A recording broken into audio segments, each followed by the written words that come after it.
बाकी लोग इधर उधर भागने के लिए तैयार है पक्षांतर। और हम लोग क्या करें तो सरकार आपल्याला काम दे 59 जातीच्या एकीला तोडण्यासाठी काही लोकांना हाताशी धरून जाणीवपूर्वक एसटी वर्गात भांडण लावायचा प्रयत्न सुरू आहे। सुरुवातीला त्याने मराठा ओबीसी वाद लावला पण महाराष्ट्र पेटला नाही। लय प्रयत्न केले वादच लागला नाही। नंतर त्यांनी सुरू केलं धनगर बांधवांचं आदिवासी समाजात भांडण लावायचं वादच पेटला नाही। आता ते प्रयोग करायचे मातक समाजामध्ये आणि एसटीच्या 58 जातीमध्ये भांडण व्हावं म्हणून। पण बाबासाहेबांच्या विचाराचा आंबेडकरवादी माणूस बाबासाहेबांनी तुम्हाला मला 59 जातीला समान संधी दिली। विश्वमंदिर डॉक्टर बाबासाहेब आंबेडकरांनी गोलमेजच्या परिषदेमध्ये तुमच्या माझ्यासाठी नाही रे कोणी आपल्याला गेला होता तिथे मागायला। एक मला सांगा की ज्यावेळेस बाबासाहेब आंबेडकर अधिकार देऊ लागले अधिकार देत असताना कोणता होलार समाजाचा माणूस गेलता आणि बाबासाहेबांनी निवेदन द्यायला गेलता की साहेब आम्हाला अनुसूचित जाती टाका म्हणून। कोणता चर्मकार समाजाचा माणूस गेलता बाबासाहेबांना म्हणाला की साहेब आम्हाला अनुसूचित जाती मध्ये टाका म्हणून। अरे मागता मोजता येत नाही जगातल्या मापानं असं वैभव दिलं बापाच्या त्या बापाला मोजताच नाही बाबासाहेब काय दिलं। मागायची गरज पडली तुम्हाला मिळा होता भीमराव लय दिलदार तुला फुकट दिलं सगळे फुकट दिले। ज्या समाज आतापर्यंत रस्त्यावरचा संघर्ष करायला खरं तर मराठा समाजाला 4 वेळेस आतापर्यंत गुलाल उधळलाय आणखीन कन्फ्युजन आहे आरक्षण मिळालं का नाही। बाबासाहेबांनी तुम्हाला मला सगळे अधिकार दिले फुकट दिले एका ताटात 59 जातीला ठेवलं देशातल्या 1200 जातीला एकत्र केलं। त्या बाबासाहेबांच्या आरक्षणाला धक्का लावण्याचं काम सुरू झालं होतं आणि म्हणून ज्यावेळेस महाराष्ट्रात षडयंत्र सुरू झालं ज्या पद्धतीने विश्वमंदिर डॉक्टर बाबासाहेब आंबेडकरांच्या संविधानाप्रती बाबासाहेबप्रती आक्रमकपणाने बोलण्याचा विरोधात बोलण्याची धाडस सुरू व्हायला लागले त्यावेळेस मात्र मनात परमच्या सगळ्या भीमसैनिकाला खंत वाटली आणि नेहमी आम्ही भाषणात प्रत्येक गावात जाताना सांगलो आमच्या जन्मदिनाला बापाबद्दल बोला आम्हाला काय वाटणार नाही। जब बात हमारे बाप बाबा साहब पर आएगी तो सामने कोई भी उसकी औकात नहीं है। आज त्या समोरच्या माणसाची लायकी दाखवणे काम आपला बाबासाहेबांच्या विचाराचा विरोध काही लोकांना हाताशी धरून जाणीवपूर्वक केला जाणार पण आपण 59 जातीची एकी ठेवण्यासाठी काम केलं पाहिजे।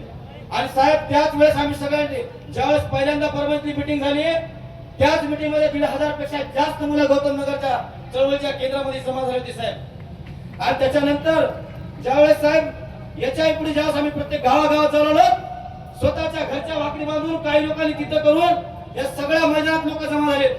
आज साहेब मैदानात जमा झाले लोक आज संयोजन समिती विषय करेला याच्यात बसलेले प्रत्येक जण म्हणजे सगळ्याच प्रकारची माणसं होती सगळ्याच प्रकारची म्हणजे आमचे अमोल असतील आमचे प्रतिभाव असतील आमचे सगळे ज्यांचे म्हणजे आमचे संजय मकरन असतील ज्यांच्याजवळ गाड्या आहेत ते स्वतःच्या गाड्यात डिझेल टाकून या प्रचाराला सुरुवात करू लागले।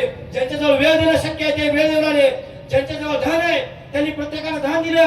आजही साहेब मोर्चाने येत असताना प्रत्येकानं बॉटल वाटल्या कोणतरी अन्नदान वाटप व्हायच्या नंतर सुद्धा ही बाबासाहेबांच्या लेकराची दानत आहे बाबासाहेबांचे लेकर देणारे औलाद आहे। तो देने वाले बाप की हम देने वाले औलाद है। देने वाले समाज में लाल पैदा होते और मांगने वाले समाज में दलाल पैदा होते म्हणून बाबासाहेबांची देणारे औलाद आहे। आणि या विचारांप्रती साहेब ज्या पद्धतीने आम्ही ठरवलं लोकनेते विजय वाकळे साहेब आज आमच्यात नाही आमचा वाघ नाही एकदा आपण जोरदार घोषणा फक्त लोकनेते विजय वाकळे साहेब असा देऊ शहीद लोकनेते विजय वाकळे साहेब अमर रहे शहीद लोकनेते विजय वाकळे साहेब अमर रहे। साहेब काय गोष्ट काय योगाव आहे हा स्टेज होता हीच जागा सगळा समाज असाच रस्त्यावर उतरलेला ह्याच मंचावर शहीद लोकनेते विजय वाकळे साहेब बसले होते त्यांच्या बाजूला साहेब राजगृहाचे वारसदार आमच्या आपल्या सगळ्यांचे सदस्यांना आपले मोठे बंधू माननीय बाळासाहेब आंबेडकर या मंचावर वाकळे साहेबांनी शेवटचं भाषण या मंचावर दिलं होतं। पण साहेब आज मनातून आनंद व्हायला की आज राजगृहाचे वारसदार आणि आपल्या सगळ्यांचे सरसेनापती माननीय आनंदराज साहेब आज पुन्हा मंचावर आहेत आणि साहेब लोकनेते विजय वाकळे साहेब आम्ही सगळ्या मिस करलो म्हणजे कुछ बात ऐसी है की हस्ती मिटती नाही आणि कामाने माणसं अमर असतात। म्हणून साहेब ज्यावेळेस आम्ही सगळ्यांनी ठरवलं आणि या मोर्चाला प्रत्येक गावागावामध्ये ज्या पद्धतीने प्रतिसाद पाहिला आणि त्यावेळेस ठरवलं गेलं साहेब प्रत्येक जण मताच्या भीतीनं खुल्या भूमिकाच घेण्यात काही जण पण साहेब एकच वाघ आहे राजगृहाचा आनंदराज आंबेडकर ज्यांनी डरकाळी फोडली सांगितलं की आम्ही 59 जातीची एकी फोडणार नाही। आणि म्हणून परभणीच्या सगळ्या संयोजन समितीच्या कमिटीने ठरवलं एक मुखाने निर्णय झाला की आपलं नेतृत्व फक्त सरसेनानी आनंदराज आंबेडकर साहेब करतील आणि साहेब आमच्या निमंत्रणाचा स्वीकार केला. तमाम परभणीकर तुमच्यासाठी स्वागतासाठी सकाळपासून आतुर होते. साहेब ज्या पद्धतीने वातावरण देशात सुरू केलं गेलं 1921 ला 20 ला जनगणना झाली, म्हणजे 31 ला जनगणना झाली. त्यावेळेस 1931 1921 1941 मला वाटतं नंतर 60-61 लाखात कपिल भाऊ तिथे बसलेले, या सगळीकडे जनगणना झाल्या आणि सगळ्या जातींना डॉक्टर बाबासाहेब आंबेडकरांनी एकजूट ठेवण्यासाठी शेवटच्या क्षणापर्यंत प्राण लढाई केली. पण बाबासाहेबांच्या विचाराच्या विरोधामध्ये भाषण सुरू आहेत आणि भाषण काय चालू आहे तर संविधानाला आम्हाला अधिकार दिलाय. आज संविधानाचा अधिकार काय दिला? संविधानाच्या विरोधात काम करायचा अधिकार दिला काय? आम्हाला संविधानाला अधिकार दिला, बाबासाहेबांचा अधिकार संपवायचा अधिकार दिला. आणि 59 जातींना बाबासाहेब समान संधी समान सोयी केल्या. म्हणून बांधवांना माझ्या मातक समाजाचे बांधव आपले भाऊ आहेत. आणि म्हणून आपण म्हणत की साहेब आम्ही पहिल्यापासून सांगलो की 58 जातीला आम्ही सोबत घेऊन चालू. जो मातंग आंबेडकरवादी जो पोचीराम कांबळेच्या विचारात असेल तो जातीनं मातंग जरी असला तो आंबेडकरवादी असेल तर आमचा आहे, ही भूमिका आमची आहे. म्हणून आमचा आजही मत आहे बाबासाहेबांच्या विचाराकडे यावं. जो साथ आहे उनको लेकर के और जो नहीं आए उनके बगैर. पण एक लक्षात ठेवा, ज्यांनी बाबासाहेब स्वीकारला त्याच्या जिंदगीचं भलं झालं, जिंदगीचं सोनं झालं. हे गाणं झालं सोनं या जीवनाचं, केली भीमाने कसं. ज्यानं बाबासाहेब स्वीकारला त्याच्या जिंदगीचं सोनं झालं आणि ज्यानं बाबासाहेबाला सोडून दिलं त्याच्या जिंदगीचं वाटोळं झालेलं आहे. बाबासाहेबांपासून दूर जाणारी माणसं संपतात आणि इतिहास हा नेहमी लढणाऱ्या लोकांना लिहिला जातोय. बाबासाहेबांच्या विचाराचा आंबेडकरी परभणी जिल्हा आणि या जिल्ह्याला आज परत एकदा दाखवून दिले की आपण सगळे एक आहोत, सगळे एक आहोत. आणि जे आपण आतापर्यंत एकजूट कायम ठेवली, ती लोकनेते विजय वाकडे साहेब गेल्याच्या नंतर सुद्धा आपण एकजूट कायम ठेवली.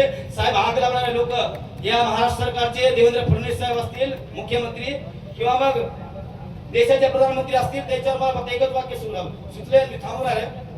ते उनके चुप्पी के मायने है बहुत. आग लावून दिल्या समाजामध्ये घेणं ना देणं. उनके चुप्पी के मायने है बहुत, वो लगा करके आग जाते हैं. मुल्क जलता है और अपने साहेब रोज परदेश भाग जाते हैं. देशात आग लावून बाहेर पळून जायचा धंदा सुरू आहे.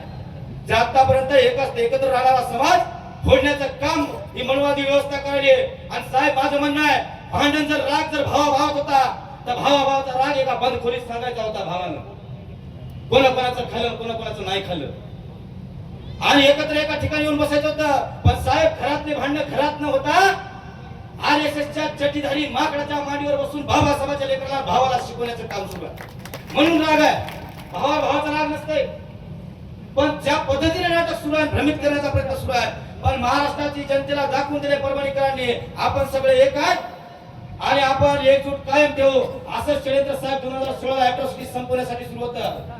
परभणीतले भीमसैनिक आणि देशभरातले भीमसैनिक रस्त्यावर उतरले. कोणतरी म्हणाले अॅट्रॉसिटी रद्द करा, त्याच्यापेक्षा दुप्पट अॅट्रॉसिटी करत करून येणारी अवलाद बाबासाहेबांची. आणि साहेब आता जे वर्गीकरण करा म्हणाले ते या भ्रमात आहेत की होणार आहे काय होणार नाही. राजगिराचे आंबेडकर पाटील शेतन बाबासाहेबांचे लेकर रस्त्यावर मला कोणाचा दम नाही. हे सगळं वर्गीकरण करायचे. सरकार जर कोणाला भीत असेल ना ते बाबासाहेबांच्या लेकराला भीती. सरकारला माहित आहे डवचून दुसऱ्याला बघायचं, बाबासाहेबांच्या लेकरासंग डवचण्याचा प्रयत्न करायचा नाही. आणि म्हणून कोणाच्याही विरोधात कोणाच्याही बाबासाहेबांच्या लेकराचा नाद कराल तर जळून खाक व्हाल. सरकारला एवढंच सांगणं आहे. आणि या निमित्ताने मी आमच्या सगळ्या जणांच्या वतीनं आपण एवढ्या ताकदीने सगळे उपस्थित राहिलात. खरं तर बाबासाहेबांचा विचार, फुलेचा विचार, शाहूंचा विचार, सगळ्या महापुरुषांचा विचार हा आपल्या डोक्यात आहे. म्हणून आपल्या डोक्यातला विचार येणाऱ्या पिढीच्या रक्षणासाठी साहेबांनी त्या दिवशी आम्हाला सांगितलं की 20 वर्ष पुढचा धोक्याचा काळ तुमच्या माझ्या समोर आहे. म्हणून आपण सगळ्यांनी जागा असलं पाहिजे. आपलं गाणं ते जागा असावं, भीमाचं पिलू जागा असावं, पण गाणं जागा असावं ना आपण झोप नाही असं होऊ नये. म्हणजे लय नड्याजवळ आलो तेव्हा आपल्याला काही रस्त्यावर उतर लागते. 2023 ला सगळे जण चुप असले लय जणांना